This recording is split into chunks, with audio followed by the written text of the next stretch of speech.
Jewel, মিশিগানের Hamtramck city নির্বাচনে vote কেমন পড়ছে জানাবেন, সেই সাথে অভিবাসীদের উপস্থিতি কেমন দেখছেন?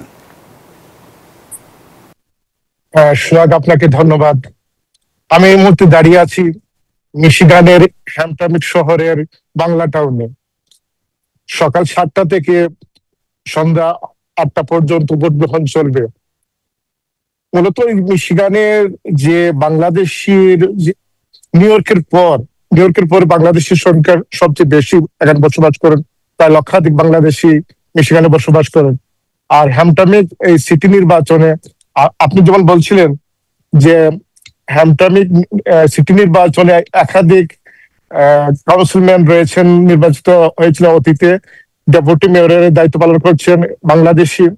সেই ধারাবাহিকতায় মোহিত মাহমুদ মেয়র নির্বাচন করছেন।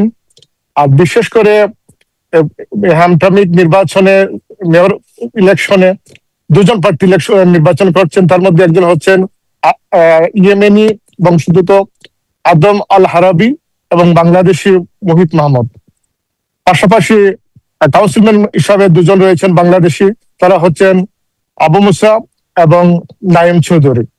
এখানে মূলত যে বাংলাদেশিদের যে বুথের নির্বাচনের দিন একটা উৎসবের পরিবেশ হয়।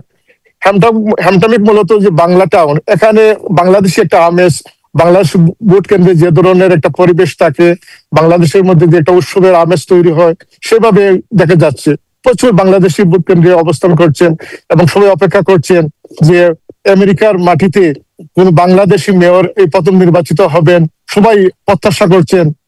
বিশেষ করে এখানে এই নির্বাচনে মোট ভোটার সংখ্যা হচ্ছে প্রায় 14,000-এর মতো। 3টি কেন্দ্রে সকাল থেকে ভোট হচ্ছে এবং প্রচুর বাংলাদেশি ভোটে অংশ নিচ্ছেন। এছাড়া যারা কাজ কর্মে চলে যান, তারা আগেই আগাম ভোট দিয়ে গেছেন।